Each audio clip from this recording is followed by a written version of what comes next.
4 words. That is what it reportedly took for the mask to slip on the first day of Harry and Meghan's Australian tour. Before entering the Royal Children's Hospital in Melbourne, Meghan Markle was heard to say, according to a source working within the hospital, "Let's make this quick." And those 4 words, if the account is accurate, tell you more about what this tour actually is than any operational planning document or any carefully worded statement from their PR team ever could. Let me take you through what happened at the Royal Children's Hospital. Let's make this quick. 4 words that Meghan Markle uttered before entering an Australian children's hospital for the grossest royal stunt I have ever seen. And of course, this is something real royals would never do. Because it has generated more genuine public anger than almost anything else Harry and Meghan have done in recent memory. And I think that anger is worth examining carefully, because it is not simply the usual criticism from the usual critics. It is something different. It is something that cuts across the normal fault lines of the Sussex debate. The couple arrived at the hospital to begin their Australian engagements. My source, who works within the Royal Children's Hospital in Melbourne, has revealed that when Meghan arrived, she said, "Let's make this quick." And as my source told me, such a humanitarian, not, then the acting started. Acting of her pretending to care. Their PR representative, Liam McGuire, had arranged for approximately 70 staff, parents, and young patients to gather in the hospital atrium to wait for them. Many of these children were seriously ill. Some were receiving treatment for cancer. They were brought out of their wards, some in wheelchairs, and arranged in the atrium so that Harry and Meghan could walk through, spend a few seconds with each of them, and be photographed doing so. The footage and photographs from this visit have prompted outrage from people across the political spectrum and from people who have no particular strong feelings about the Sussexes one way or the other, because the images show something that is, when you look at it clearly, genuinely difficult to defend. Harry and Meghan have since headed upstairs for a more formal engagement with other patients and doctors. They have 2 more formal engagements. Stop the propaganda. This was revolting. Lining children up like that, who are very, very sick in a hospital, is revolting. But look at this. The children know. They always know. Seriously ill children, some of them visibly exhausted and distressed, arranged in a public space so that 2 visiting celebrities could have a photographic moment. Children who should have been resting in their rooms. Children who had no meaningful say in whether they wanted to be displayed in this way. Children whose suffering was being used as a backdrop for someone else's image management. One observer made a point that I think is worth dwelling on. Princess Diana, who is so frequently invoked in the context of Harry's public work, never did this. She visited sick children at their bedsides. She sat with them privately. She held their hands in wards, away from camera banks, away from the staged atrium setup. And the connection was real because it was not performed for an audience. It was just a person choosing to be present with someone who was suffering. That is what genuine compassion looks like in a hospital context. Reassured staff at the Children's Hospital that the couple are laid back about their titles, declaring Harry and Meghan are fine. They're pretty relaxed. We know that is not true.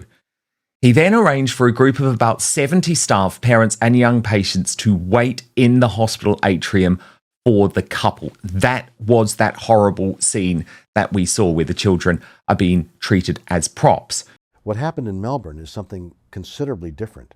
And the footage also shows, if you watch it carefully, individual children's discomfort. One child is clearly looking around at the cameras, flashing rather than at the visitors in front of them. Others look uncertain, uncomfortable, out of place. These are children in the middle of serious medical treatment being asked to be public-facing for an event they did not choose. And the person who arranged this, who looked at a children's hospital and thought the right approach was to line up the patients in the atrium, is Liam McGuire, the same spokesperson who was caught in a provable lie about taxpayer funding within his first week on the job. The hospital's decision to allow this setup is also worth questioning. Hospitals have obligations to their patients. It feels gross to watch, like they're being put on display for photos rather than cared for with dignity. This comes across as deeply insensitive and quite upsetting. It is sad to watch. And the veil between us was just outraged and angry, posting, "So nothing screams I'm a humanitarian and I care about children by rocking up to a children's hospital and treating it like Studio 54. Those obligations include protecting vulnerable people, particularly children, and particularly those undergoing serious treatment from being used in ways that compromise their dignity and their privacy.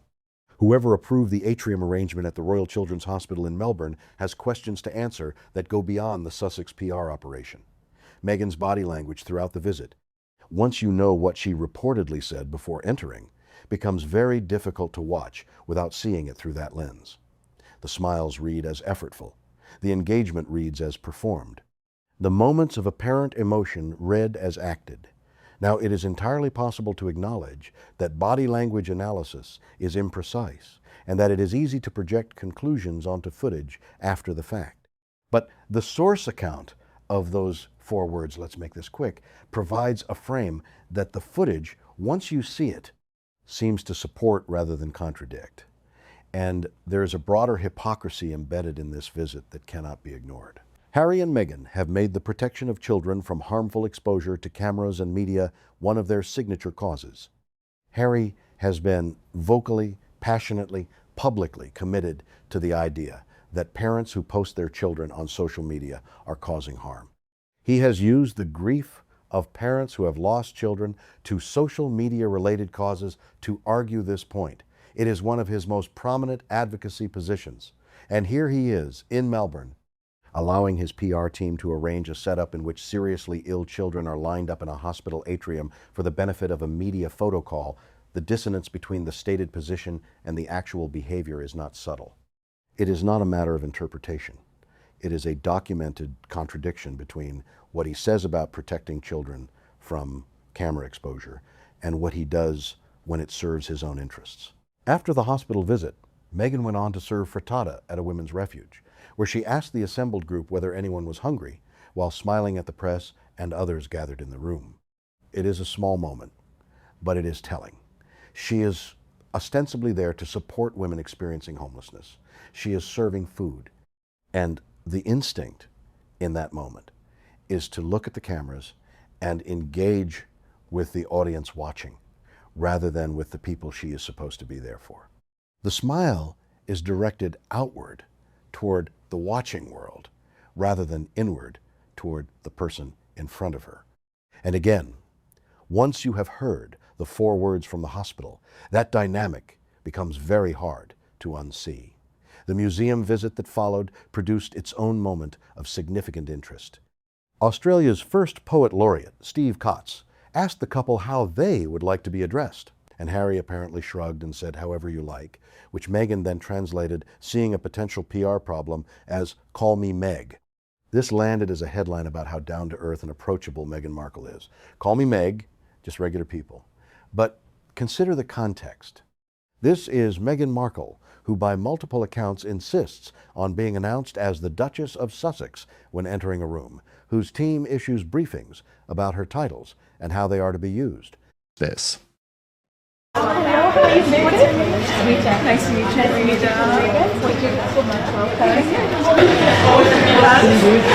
Oh, really?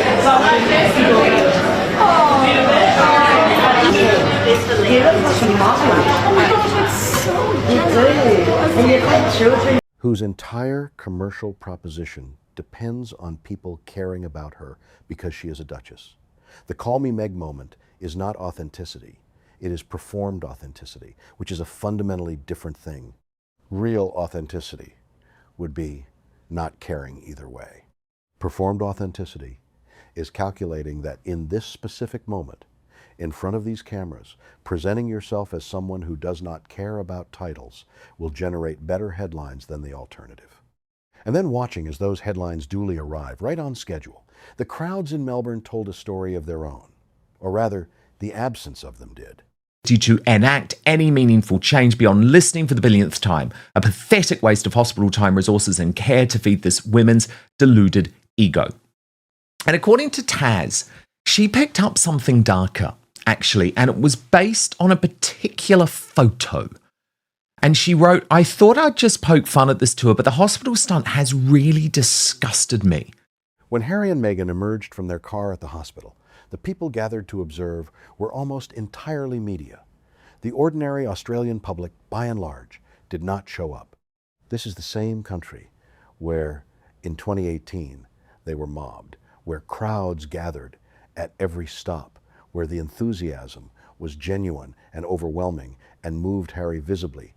7 years later, the crowds are not there.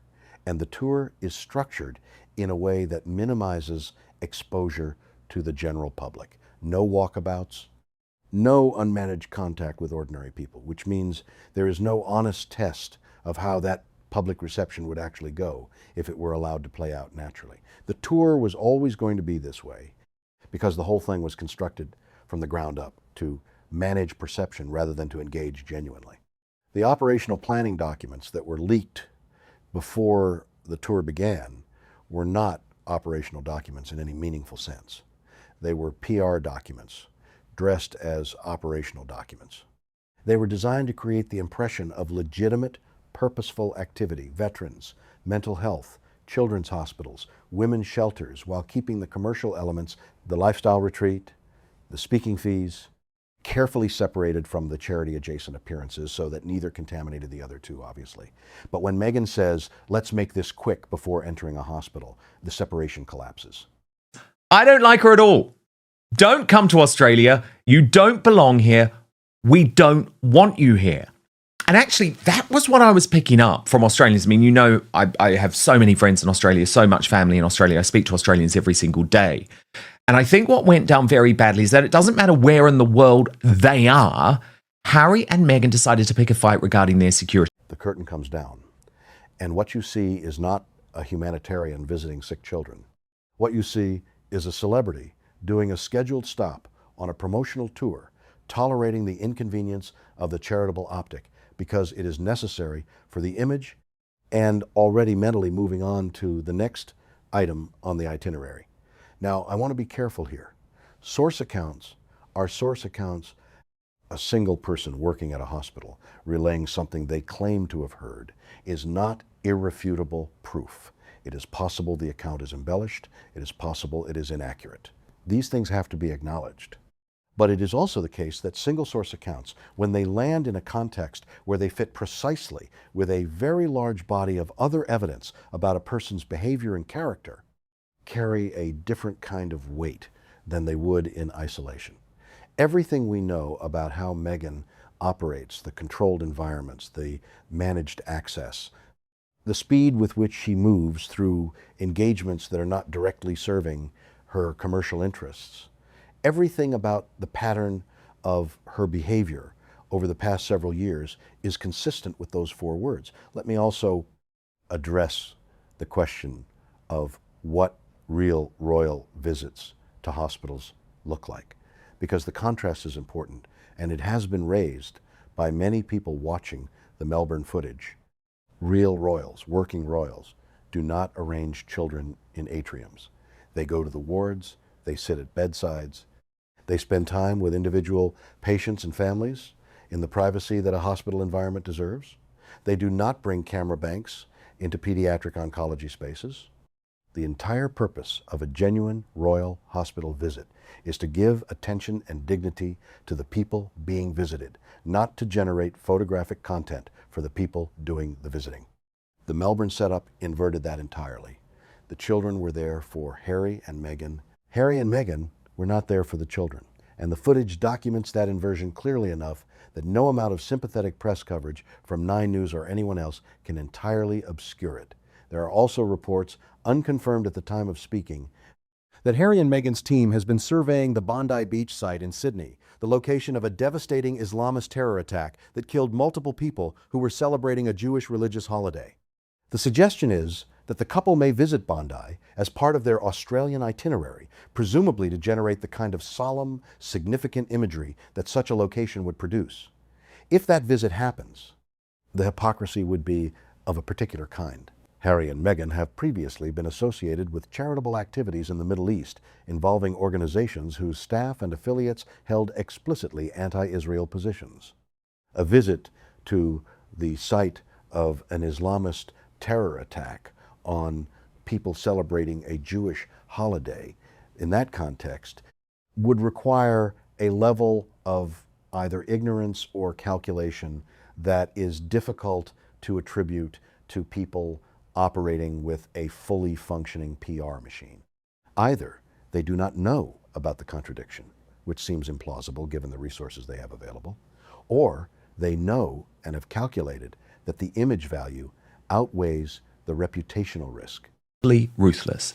Angela added, no private citizen would behave like them, have protection, and get very ill children moved from their bed and put in a row for them to see. Neither option reflects well, and this is the thing about the Australia tour that keeps coming back, regardless of which specific incident you are looking at. The hospital visit, the atrium setup, the, let's make this quick, the call me Meg moment, the potential Bondi visit, the taxpayer-funded police operations that were supposedly not happening. All of it is produced by the same underlying problem. The Sussex operation is primarily oriented toward generating images and coverage that project a particular version of Harry and Meghan, and the interests of the actual human beings who are involved in producing those images, the sick children, the women at the shelter, the victims memorialized at Bondi, are secondary to that objective. That is not a harsh or uncharitable assessment. It is what the evidence shows repeatedly and consistently across this tour and across the years of Sussex public activity that preceded it. When the PR comes first and the people come second, you get Melbourne. You get atriums full of children in wheelchairs waiting for a photo opportunity. You get let's make this quick. You get frittata and smiles directed at the cameras rather than at the people eating the food. Real compassion is not efficient. It does not run to schedule. It does not think about whether there is time to get to the next stop on the itinerary. It is present specifically with the person in front of it. And the Australia tour, for all the careful construction of its itinerary and its messaging and its operational planning documents, has shown us again and again that this is not what is happening. What is happening is a schedule being executed. And the people on the receiving end of that schedule deserve better than to be part of someone else's image management strategy. The tour continues. There will be more stops, more engagements, more carefully managed imagery, and there will, in all likelihood, be more moments where the gap between the stated purpose and the actual reality becomes visible. Because that is what happens when you build a public operation on a foundation of managed perception rather than genuine engagement. The reality keeps finding its way through. Let me zoom out and put this tour in the context of everything that has been building toward it, because I think that context matters for understanding why the Melbourne hospital moment has landed with such force. The Australia tour was supposed to be a reset. After months of declining commercial performance, after the Netflix shows underperformed, after the Spotify deal collapsed, after the loss of major Hollywood representation, after the PR chief resigned, after the speaking engagements failed to sell out, the Australia tour was supposed to demonstrate that Harry and Meghan still have relevance, still have purpose, still have the kind of presence that justifies the lifestyle they maintain and the attention they ask for.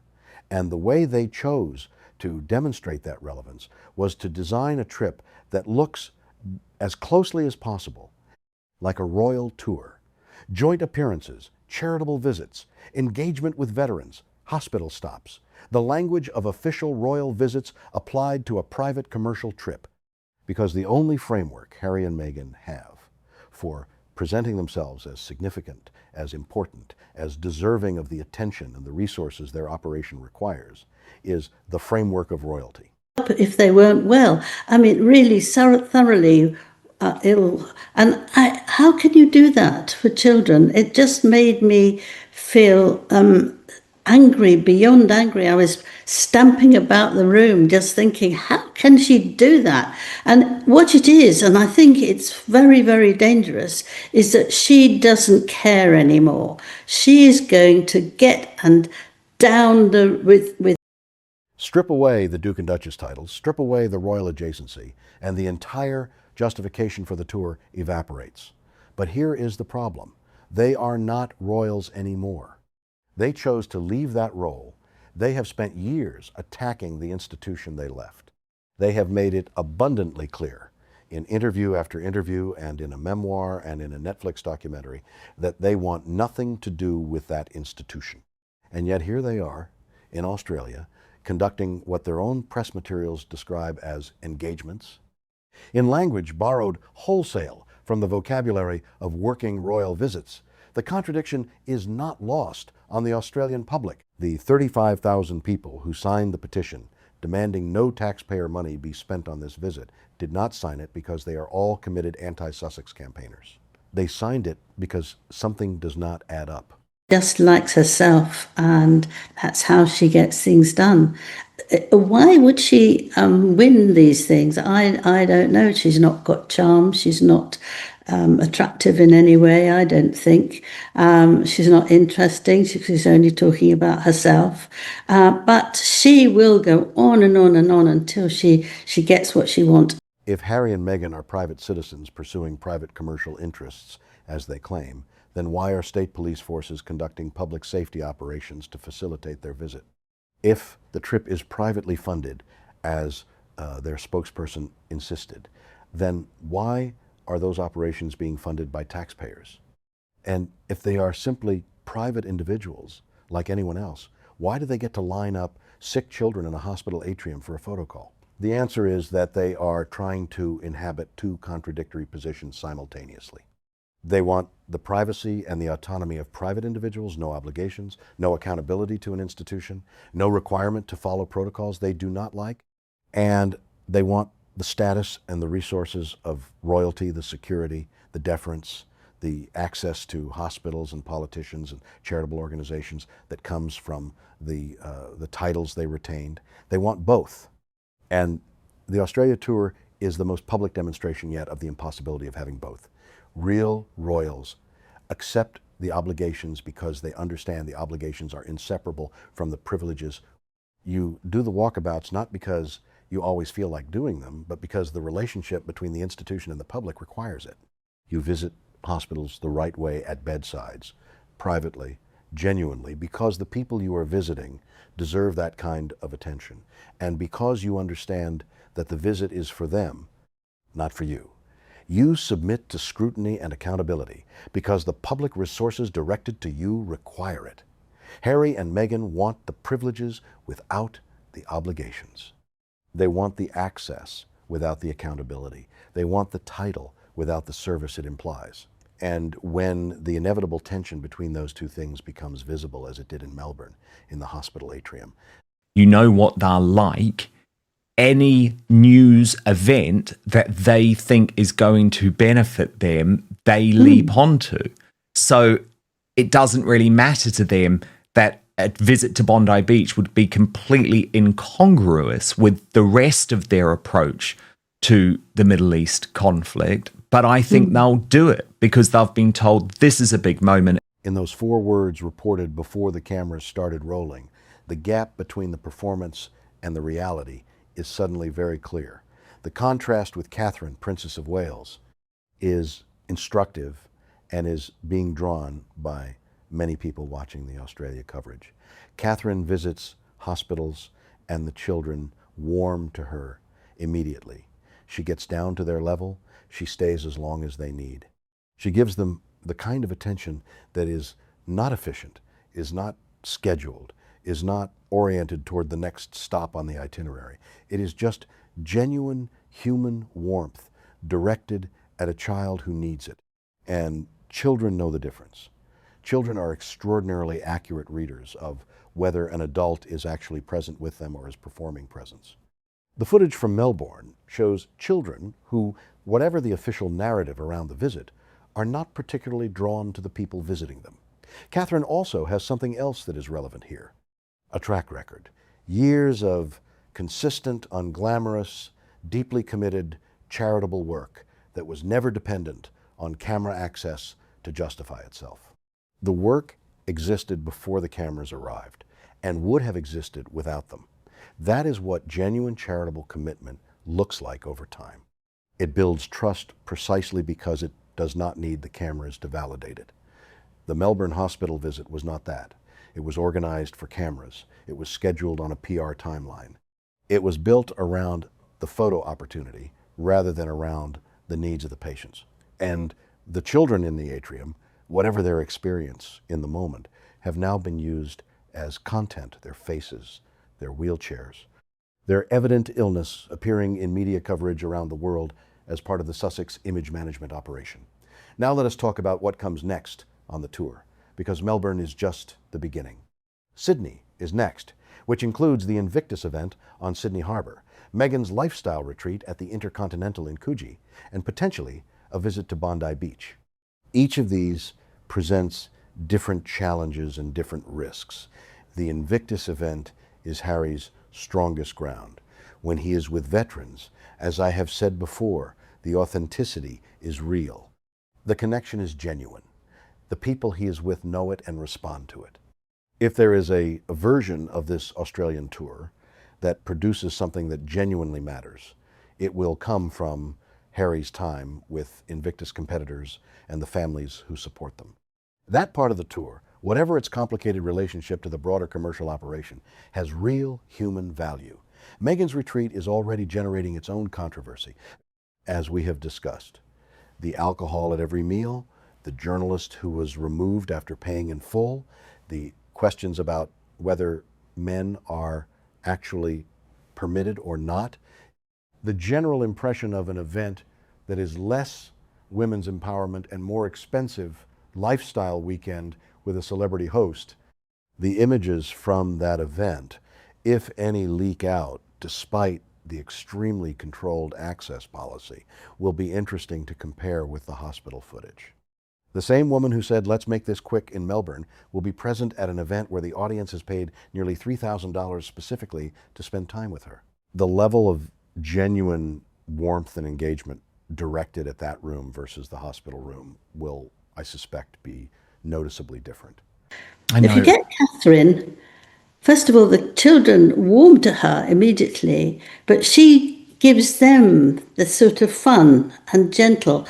Meghan has just got to get what she needs. She needs it after, 10 seconds, and then she's off to the next person. And laughing, such a phony laugh. Did you think that laugh was anything other than phony? The potential Bondi visit is the most complicated element. If it happens, it will generate enormous coverage. It will produce solemn, significant images. It will be presented as Harry and Meghan paying their respects at a site of genuine tragedy. And it will require everyone to temporarily set aside the question of what their team's engagement with Middle Eastern organizations whose affiliates held anti-Israel positions says about the sincerity of that respect. That is a lot to set aside.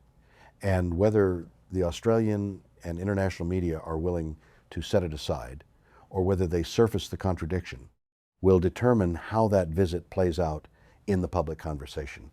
What is certain is that the tour will continue, the images will keep coming, and the Sussex operation will keep working to manage which images reach which audiences through which channels. They are very good at this. Whatever else you can say about Harry and Meghan, they have genuine expertise in the mechanics of media management.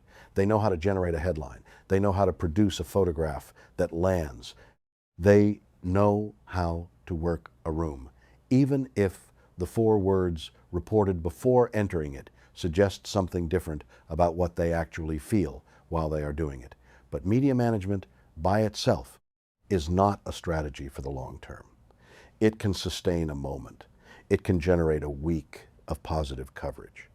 It cannot substitute for the genuine public goodwill that comes from years of consistent, authentic, unglamorous work. And that public goodwill, the kind that does not require management because it is based on something real, is exactly what the Australia tour, despite all its carefully planned engagements, is failing to build. The crowds are not there. The children in the atrium know something is off. The hospital staff member who heard 4 words before the cameras started has decided to share them. And somewhere in the gap between the operational planning documents and the actual experience of the people who were in those spaces, the truth of what this tour is and what it is not keeps finding its way to the surface. That is always what happens. You can manage the image, you cannot manage the reality. And eventually, the reality finds a way through.